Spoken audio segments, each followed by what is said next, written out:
قبلہ مفتی صاحب، اب دیکھیں بعض اوقات لوگ یہ کہتے ہیں کہ نہیں یار ہم نے سب چیزیں دیکھ بھال لیں، اور ظاہر بات ہے کہ وہ جو عامل ہیں وہ اپنا ایک اچھا کردار رکھتے ہیں، تو لیکن یہ شکایت بھی بعض اوقات ہوتی ہے کہ تاثیر نہیں ہے اوراد و وظائف میں، ہمیں فائدہ نہیں ہو رہا، تو کیا اس کے لیے بھی کچھ شرائط ہوتی ہیں؟ یہ بھی ارشاد فرمائیے گا۔ اس سلسلے میں تعلیمات اعلیٰ حضرت کیا ہیں یہ بھی ارشاد فرمائیے گا۔ دیکھیے، یاد رکھیے اللہ کے نام کی تاثیر تو ہے، واہ، کسی بھی حال میں پڑھا جائے تاثیر تو ہے، تاثیر تو ہے، اس کی تاثیر سے انکار نہیں ہے۔ مسئلہ کیا ہے، مسائل یہاں آتے ہیں کہ جب ہم اس تاثیر کو جو پہنچانے والے ہوتے ہیں نا اس سے بے خبر ہوتے ہیں، اور وہ تاثیر اعلیٰ حضرت رحمۃ اللہ تعالیٰ نے کچھ 6-7 چیزیں بیان کی ہیں، خلاصتاً بیان فرمائی یہ چیزیں جس عامل کے اندر ہوں اور وہ نیت صحیح، سب سے بڑی بات نیت۔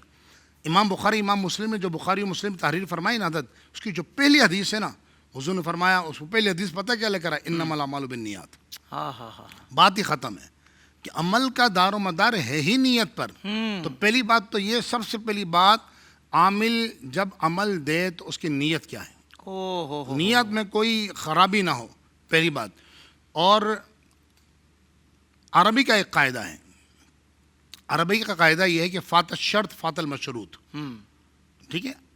اعمال کے لیے، وظائف کے لیے شرط کیا ہے کہ اخلاص ہو، ریاکاری نہ ہو، یہ نہ ہو، وہ نہ ہو، یہ شرط ہے۔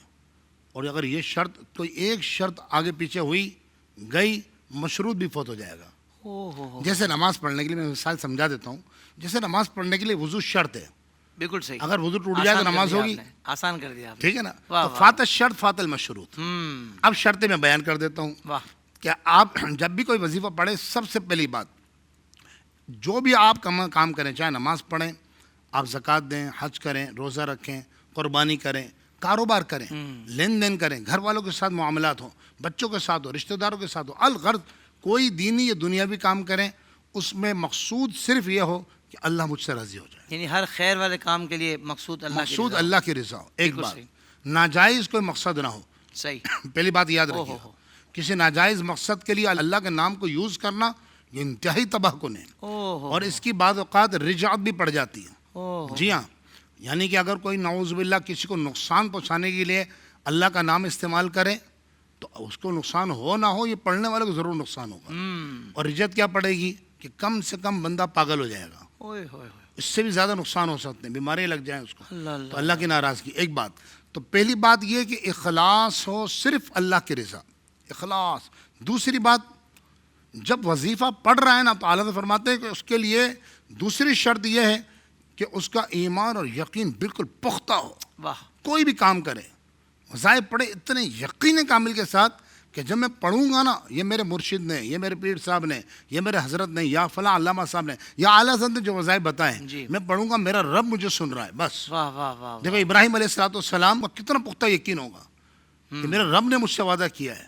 جبریل امین آ گئے، کہا یا نبی اللہ حکم کریں، ابھی آگ بجھا دو، ایک بار ماروں گا۔ بارش برسانے والے فرشتہ آ گیا، یا نبی اللہ حکم کریں ابھی آپ پانی برساؤں اور اب آپ آگ بجھ جائے، فرمایا رب جانتا ہے۔ پھر جب ابراہیم علیہ السلام کو منجنیق میں بٹھا کر آگ کی طرف اچھالا گیا، اللہ فرماتا ہے ہم نے کہا بردم و سلام علی ابراہیم۔ یہ یقین کامل۔ بھائی دنیا کہتی ہے، دنیا کا حساب کچھ بھی کہہ رہا، میں کیلکولیٹر کو نہیں جانتا، کیلکولیٹر یہ کہتا ہے کہ آپ لاکھ روپے میں سے 2500 روپے مائنس کر دو، کیا ہوگا درد؟ عدد کم ہو جائے گا، بڑھ جائے گا۔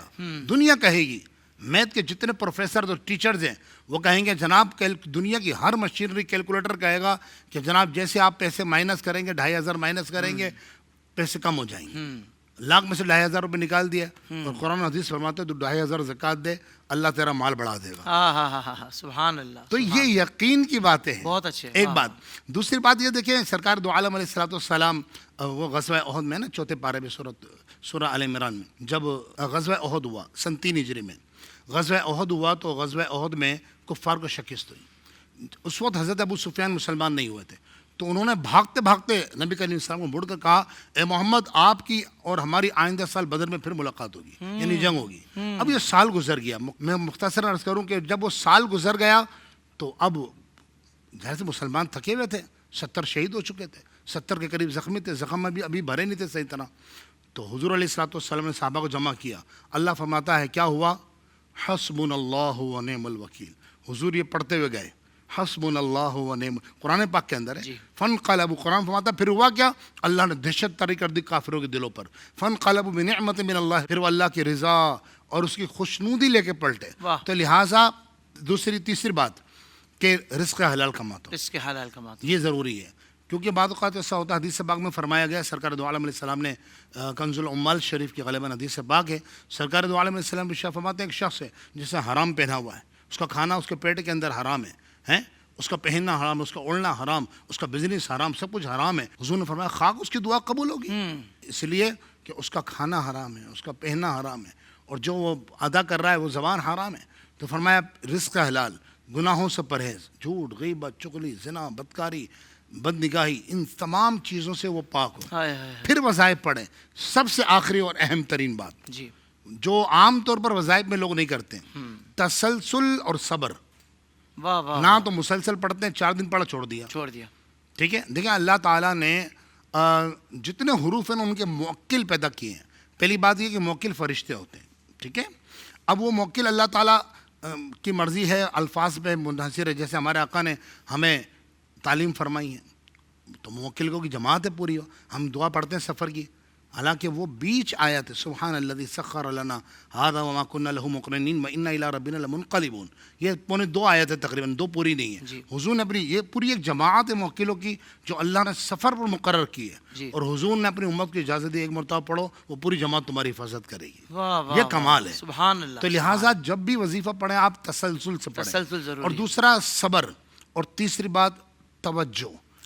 یعنی اب میں موبائل چلا رہا ہوں اور میں وظیفہ پڑھ رہا ہوں، میں ادھر ادھر بھی دیکھ رہا ہوں اور وظیفہ پڑھ رہا ہوں، تو بالکل توجہ کے ساتھ، تسلسل کے ساتھ قبلہ رخ بیٹھے، جتنا اہتمام کرے اتنی پاکیزہ رہے، جسم بھی پاکیزہ ہو، بدن بھی پاکیزہ ہو. ہاں خواتین جو ہیں بعض عورت وظائف میں صوفیہ اجازت دیتے ہیں کہ خواتین وہ وظائف جو قرآن میں نہیں ہیں، احادیث میں آئے ہیں یا بزرگوں نے بیان فرمائے ہیں، تو اگر وہ وظائف پڑھیں تو خواتین مخصوص ایام میں. لیکن اس کے اندر افضل یہ ہے، اعلیٰ حضرت فرماتے ہیں بہتر یہ ہے کہ عورت ارکان وضو ادا کر لے، جیسے وضو کرتے ہیں نا باقاعدہ، اس طرح ارکان وضو ادا کر لے، پھر وظائف پڑھے، پھر اس کی تاثیر دیکھیں انشاءاللہ. سبحان اللہ. سبحان اللہ. زندگی کے تمام شعبوں میں دینی رہنمائی حاصل کرنے اور آخرت کو بہتر کرنے کے لیے ہمارے YouTube channel Islamic digital studio کو سبسکرائب کر لیں اور بیل آئیکن بھی پریس کر لیں.